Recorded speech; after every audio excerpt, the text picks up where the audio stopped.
On continue à ausculter tout le monde de vos placements et on accueille Julien Bramy pour l'UFF. Bonjour. Bonjour. Merci d'être avec nous. On parle beaucoup ces derniers temps de la dépendance. Il y a un projet de loi qui a été adopté cet été qui instaure une nouvelle branche de sécurité sociale pour justement couvrir ce risque. Pourquoi cet intérêt soudain pour cette thématique ? Cédric, je crois que cet intérêt n'est pas soudain et que la dépendance est une problématique qui monte doucement, mais sûrement avec le vieillissement de la population. Quelques points de repère peut-être. Le premier contrat d'assurance dépendance date d'environ 1985. Le problème est donc connu, le problème est donc ancien, mais le problème est très compliqué et c'est difficile de trouver une bonne solution à ce sujet-là. Parce que c'est coûteux, parce que c'est un véritable enjeu de finances publiques ? Alors, c'est très coûteux, c'est extrêmement coûteux. Un rapport du Sénat mentionnait 30 milliards de coûts annuels de la dépendance, dont environ 80% de dépenses publiques. Et par exemple, dans ces 80 milliards, dans ces 30 milliards, vous avez déjà plus de 5 ou 6 milliards liés à l'allocation personnalisée d'autonomie. Donc on voit qu'on est sur des chiffres très importants et qui touchent un nombre de plus en plus important de la population. Bien sûr, ça accompagne le phénomène de vieillissement de la population. On a aujourd'hui environ 1 million de personnes qui sont confrontées à ce sujet-là. Et on pense que d'ici 2050, 2060, ce nombre aura probablement doublé. Et quand on en discute, quand on aborde ces questions-là, on s'aperçoit que beaucoup de personnes allant sur l'âge, comme on dit, disent « mais moi, j'aurais pas les moyens d'aller dans un EHPAD, ceci, cela ».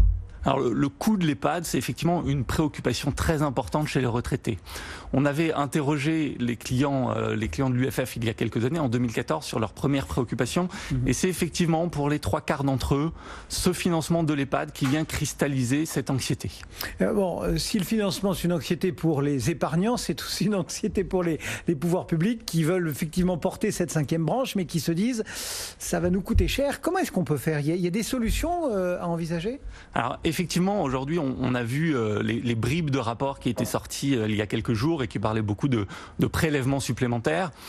Moi, ma conviction, c'est qu'aujourd'hui, sur un problème de cette envergure et de cette complexité, il faut apporter le plus de solutions possibles. Voilà. Et je pense que parfois, on peut réutiliser des vieux outils qui ont fait leurs preuves. Et il y a quelque chose qu'on pourrait réutiliser, c'est la rente viagère. La rente viagère, vous savez, c'est ce produit où on l'échange d'une somme à une date donnée. L'assureur vous donnera une mensualité, un revenu mensuel jusqu'à la fin de votre vie. Vous savez bien que les Français détestent les rentes. Ils détestent les rentes parce que quand vous êtes en bonne santé, vous avez le sentiment que vous allez perdre de l'argent. Oui, qu'on aliène son capital. Exactement. Si vous êtes dans un état de dépendance, alors avoir une rente viagère dont le prix prend en compte cet état de santé devient un outil extrêmement intéressant. Parce que ça peut venir contribuer de manière très significative au financement du coût de cet EHPAD. Et cela sans, ou plutôt quelle que soit votre durée de vie. Si vous devez rester 2 ans, 4 ans, 6 ans, ça devient l'assureur qui prend en charge cette incertitude. Et c'est donc là, ça pourrait passer par les contrats d'assurance vie, par exemple ? Alors ça, c'est le deuxième volet qui peut être utile, c'est que cette rente viagère dépendance, il faut la financer. Et en France, on a une chance extraordinaire. On a 1700 milliards d'euros d'encours d'épargne à travers les contrats d'assurance vie. Plus de 30 millions de Français ont un contrat d'épargne d'assurance vie. Et d'ailleurs, quand on regarde plus précisément, à 75 ans, ces contrats ont environ plus de 60 000 euros d'épargne. 60 000 euros, il faudra faire des calculs bien plus précis par des actuaires, mais c'est vraisemblablement plus de 1 000 euros par mois de rente viagère pour un état de dépendance. Ça serait donc potentiellement une contribution significative à cette problématique. Encore une fois, pas une contribution unique, pas la seule réponse, mais une pierre à cet édifice pour un sujet extrêmement complexe.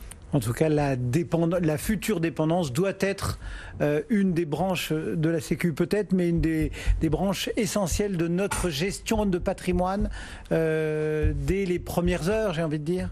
Tout à fait. On a ce contrat d'assurance vie qui a toujours été utilisé pour beaucoup d'objectifs patrimoniaux, que ce soit l'éducation des enfants, des projets personnels ou aussi effectivement la retraite. Et je crois aujourd'hui qu'effectivement on peut aussi utiliser ces contrats d'assurance vie pour prévoir, pour se protéger contre cette problématique de dépendance. Merci beaucoup pour cet éclairage. Julien Bramy pour l'UFF ce matin avec nous. À très bientôt. Merci beaucoup. Le marché parisien, lui, continue de